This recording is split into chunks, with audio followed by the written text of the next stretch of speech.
Good morning, everyone, and welcome to the couch. I'm sitting in a different spot on the couch, so you can see that there is a little bit of different background there. Read an interesting article today.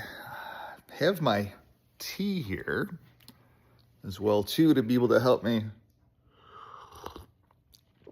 get through this video, but read an interesting article today about how the background for home ownership is changing rapidly. Part of that is that there's a shift afoot in our younger generations being more experience-based, wanting to go out and walk the Great Wall of China. I have no ambition to go over to that country and walk on its wall. Just don't have any ambition. You can actually go online and watch really great video that pretty much puts you right on the Great Wall of China. You could even buy the glasses to make it seem almost 100% real.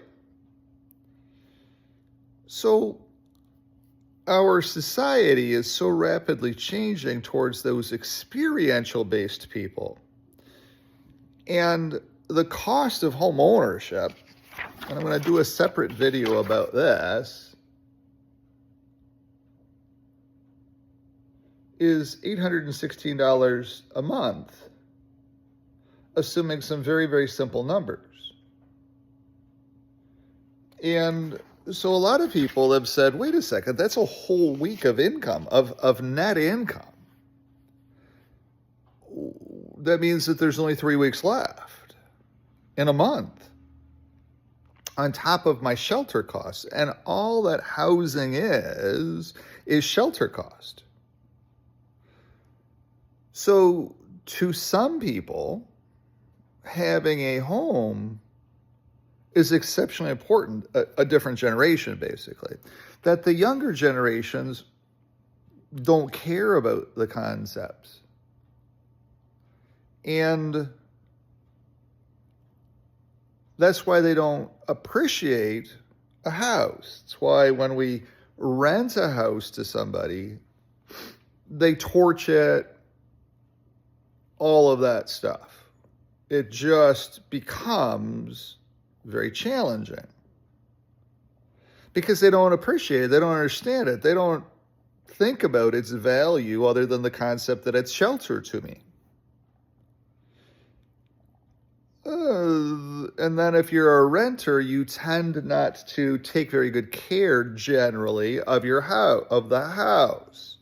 And then if you're the owner of the house, because you're not getting enough money to be able to support its total costs, it costs $800 a month just to carry a house, then its deferred maintenance just piles up and piles up and piles up and piles up and piles up and piles up and piles up. It's a vicious circle.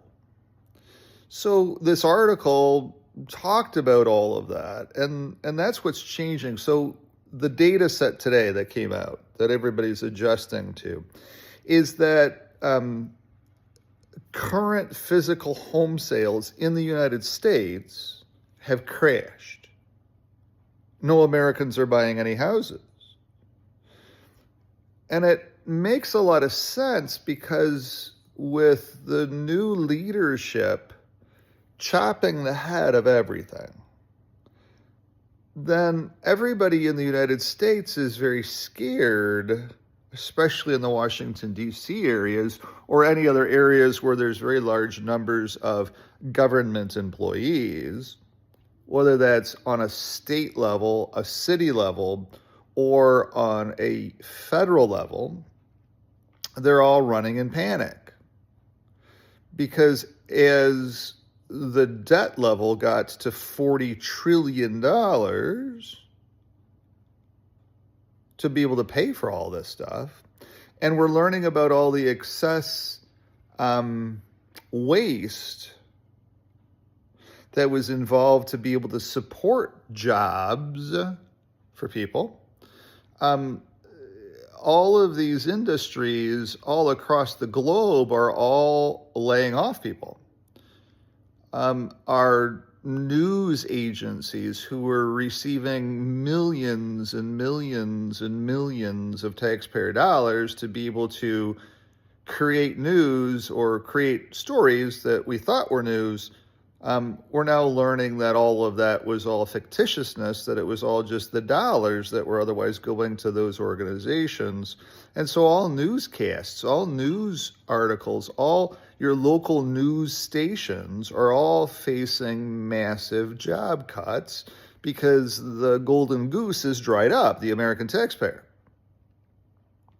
Just as you're seeing other organizations, the Supreme Court today came out, the head of the Supreme Court came out today and agreed with Donald Trump that the government has every right to be able to cut U.S. aid, and that there is no way that these organizations can continuously be paid if there's no money in the till. And that the president is the one that has the power to be able to, in the Constitution, so far at the very least, it'll all go to the Supreme Court and it'll all get processed through. But the concept that U.S. aid was spending $600,000 in the last 4 years in organizations in Great Britain, where those organizations had hired 112 Great Britain people because of all of the U.S. dollars that were otherwise funding to them, that those dollars came to an end. Those 112 people have lost their job. That's what the news articles are that I'm reading. X number of people were just lost in Great Britain because the money from the United States taxpayer has dried up. And we have to be looking at different ways. There was so much waste in all of these different things. And that $40 trillion has to come to an end. We are to that point. It just is what it is. We were going to get here at some points in time. Whether we got here a year from now or whether we got here now are moot points. It doesn't matter. It was still coming. And now the challenge is, in the United States of America, where do we go to from here? And so you're seeing markets like in Austin, Texas, having a very hard time. You're seeing markets like Washington, D.C. having a very hard time. Those were two major markets of home buying, massive markets of home buying that have simply ran to the end, because the cost of carrying them is so expensive. The cost of moving now is so expensive. And so where we created a great path for realtors to be able to always say, oh, everybody moves on average every 7 years. What if that changes? What if the average move ratio for people is every lifetime? They buy one house. They buy the right one house. They buy a modest right house and stay there. Because parents are understanding it's not the school that educates you, it's a parent that educates you. That it's a parent's love that creates a good citizen. It's the number one thing. And so maybe we're just changing back to what we had gotten carried away with. Maybe we're just going back to the 1970s. Maybe we're going back to the 1980s from those concepts. And there's nothing wrong with that. Back then, the government had only so much money.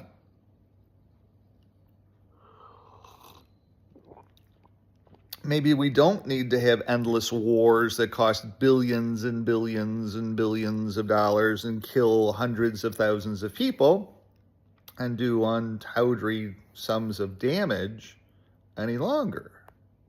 Maybe we can become a more civil society. Who knows? If you listen to the press, it doesn't seem like we can, because they hate going through all this stuff.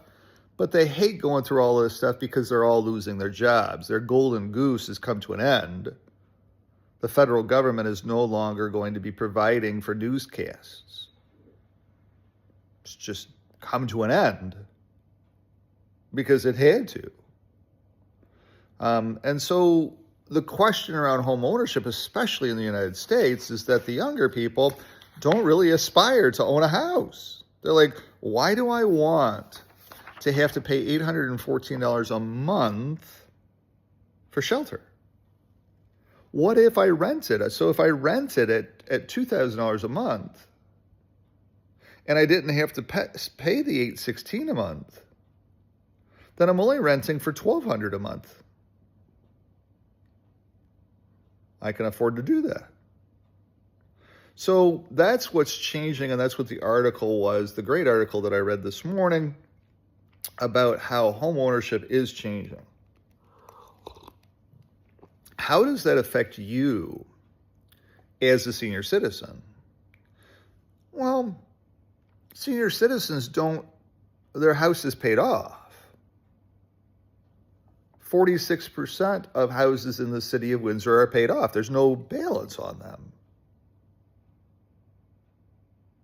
Yet, when I do some channel checks with my construction people, because I'm going to be working on a construction project here at this house, that's coming up. We're staying here. We're not moving to anything else. So we're going to be putting in a coffee bar, changing the house up, making it look a little nicer, making it feel a little bit nicer. I want clean countertops. Right now I look over at the countertops and I'm like, oh my God, all that stuff's got to go. Part of that is that, do we even need it? How often do we use it? That's what we ask ourselves every single day. Why is it up on the countertop? Is it being used? So by putting in a coffee bar area, then a lot of that can be stored away. It can have a place to go. And to me, the $8,000 to put a coffee bar in makes a lot of sense, because we do drink coffee, and it's a serviette area as well too if we're doing some entertaining as we stay here in this house, because we're not moving. We're not selling this house and moving up to the next house, even though business is exceptionally good. Instead, we're starting to spend some money on experiences. Especially since my spouse is retiring, we'll be spending more money on experiences. We're planning a trip to Europe in September. Money for experiences. We hope. There's a lot of different moving pieces there. We hope to be able to do that. Not from a business perspective, but from a health perspective. We're taking my mother-in-law, and there's some challenges there. So experience becomes exceptionally important. And that's what's changed. We're starting to look at those total costs and saying, why do this? Now, our choices are, when you think about it, Farhi has just built a building here in Riverside. And he has a 1,500 square foot, which is bigger than this, rental unit. Now, we don't know what his cost of rental will be yet. But let's say that his cost of rental will be $3,000 a month. You and I would say, holy shit, that's a hell of a lot of money. Because it is, but it's not. And the reason for that is that you don't have homeowners insurance to have to pay, you don't have maintenance work to have to worry about, and you don't have property taxes, which are constantly going up. You don't have any interest expenses, well, either. You just have an expense of $3,000. And you're getting the 1,500 square foot beautiful unit, which you have to put some furniture in and stuff, but you don't have to crowd it out with a whole hell of a lot of furniture any longer, because people just aren't doing that anymore. Just aren't. Stopped.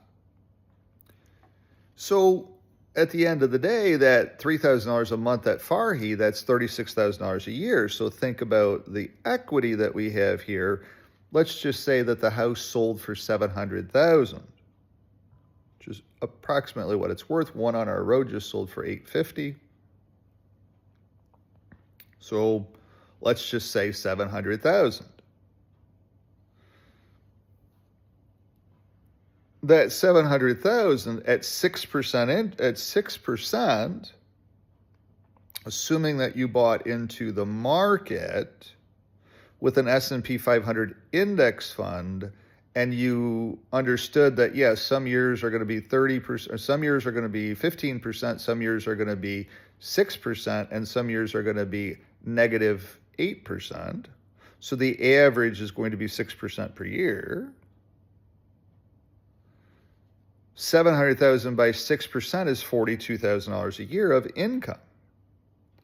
So going over to Farhi's building at $3,000 a month is covered, just off of repositioning the equity of the house and not having to pay for the house. So in essence, not having to fund the $816 a month. Now for us, we're not funding any interest cost. Technically you are, but it's not a large sum of money. So we would have $8,800, about $9,000 a year that we would have free back to us if we rented at Farhi. And then all we have to do is close the door or lock the door and walk away when we go experience things. And if we wanted to go into our camper and drive away for a month, very easy to do. We could go sit on the coast of California for a month and go, there's some benefits to this, go for a month. How many people have gone on their YouTube video? It's kind of funny. But we could. And that's that experience. How do you know whether you're going to enjoy sitting on the coast of California watching the waves for a month until you go do it? Maybe you do enjoy it. Maybe you're only there for a week and you're like, oh my God, I can't do this. Okay, fine. To each their own. So maybe you have to move to the hills of Appalachia and go there and sit there and go for a month to see if you like it at the hills of Appalachia. You might. Until you go experience it, you don't know what you're going to like to do. So at the end of the day, this video is talking about the concepts that our young people are repositioning almost everything. And as they're going through and they're repositioning themselves for their futures, the government is also doing the same thing because it had to. We got to a point where we were just spending so much money and there was so much waste in so many different areas that it was all being hidden by the press because they didn't want their golden goose to come to an end either. So everybody was living off of the golden goose of the United States government check. And the United States government got to the point where we have no money left, where we can't continue to keep printing money. And the Chinese economy is so bad that we can't be expecting the communist Chinese to continue to keep buying our debt. This all has to come to an end. Endless wars and endless spending has to come to an end. So that's what we're in the process of doing, and there's ramifications to that all across the channel. And we're seeing that, in major real estate markets. And that's why the data sets for current existing home sales in the United States have dropped. So that's a full circle video about what's going on. Now, these things don't really play out in Canada as much.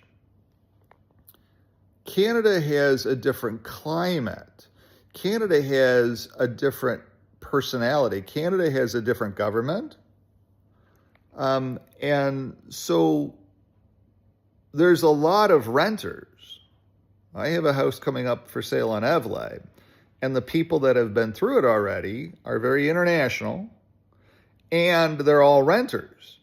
Oh, we're renting in the neighborhood, Brian. I'm like, oh, I didn't know there was this many renters on Eveleigh. There's a lot of renters in Windsor, Essex County. There's a lot of them. So when I pounded in the estate sale coming soon sign, right away all those renters are like, oh, maybe we can go buy this house because it does need some work. It's more affordable then. It's not a 740, it's a 600. That's $140,000 cheaper. That's getting everybody to say, how bad is it inside? Can we live here? Because we love the area, we love South Windsor, we love the schools, we love the inclusion, we love the how close to everything it actually is. Okay, well here's an entry point for $600,000 on a 3+2 with 3 washrooms, all brick. It's going to stand the test of time. So that's why there's been so much activity on it as well, too. It gets listed, by the way. We're doing some paperwork on it on Saturday, and it's Thursday. I've got to get some time to get all the paperwork generated and everything, but I'll figure all that stuff out here today and into tomorrow. And that's kind of the end of this video. If you have any questions about different living styles, the concepts of different living styles, the business behind different living styles, as you age specifically, let's have some of those conversations. You're going to find that downsizing might be the right thing. So let's say that you have a $750,000 or an $800,000 house. Maybe downsizing it to a $550,000 house is the right thing for you, because that would free up $300,000 to be able to invest. And at a 6% rate, that's $18,000 a year that you can create to go experience things. And I'm sorry, but for $18,000 a year, you can go on some really, really nice trips just here in Canada. And that's what a lot of Canadians are doing this year. They're saying, hey, Canada's a great country to go experience things. It's beautiful. We've never been to Newfoundland. Instead of going to the United States, instead of going to Disney this year, since the Americans are so let's go to Newfoundland. We've never been there. And I can tell you, it's beautiful. You should go. It's stunningly beautiful. And the people out of Newfoundland, the Canadians out of Newfoundland, they're amazing. You should go. Tomorrow. What are you waiting for? Let's go today. Airplanes go there all the time. So those are the things that become important. Thanks for tuning into this video. I hope that helps you to be able to understand how the concepts of home ownership, how the concepts of almost everything in our life are constantly changing. And with new young people, there are buyers for the future, and how they approach things and look at things are changing rapidly. That's why I like townhome living as well, too.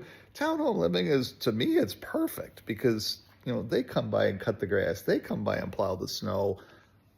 I have 1,400 square feet of the right size house. I can say to my neighbors, hey, I'm going away. Can you watch the cat? And, oh, of course, we're looking for something to do, Brian. We'll come by and check on Winston and pet him and sit on the couch with him. Not a problem. We'd love to. How long are you going to be gone for? 3 weeks? Oh, that's not a problem. We don't have anything else going on for the next 3 weeks that gives us something to do. something to experience. We don't have a cat ourselves, so yeah, we'd love to come by and spend a little bit of time with your cat, just enough time to remember what it's like to have a cat. You're going to have to scoop the kitty litter. It's okay. For 3 weeks, it's okay. It'll remind us what the work of a cat is. So, townhome living, kind of nice. Now, I don't know about the $850,000 down the road. Seemed like it was a hell of a lot of money. It was a stunningly beautiful townhome. It was on the water. That's why it was $850,000, and that's worth about $50,000, $60,000 difference. But ours is not worth $770,000. It just isn't in my head. I think it's $705,000, $710,000, $715,000 on a really good day. But maybe I have that wrong. Maybe I'm nose blind to the value of my townhome. Could be, because it's all done. It's got lots of upgrades that's been done over the year, and it's going to have a coffee bar put into it that no other townhomes on the road really have coffee bars. There might be 1 or 2 of the 86. So, anyway, I digress. I'll end this video. Thanks for tuning in. Thanks for watching. If you have any questions about experiential living and or housing options in the city of Windsor, don't hesitate to give me a call. My name is Brian, 519-995-6145, 519-995-6145, sitting here on couch having tea. Thanks for watching. Have a great day. Bye-bye.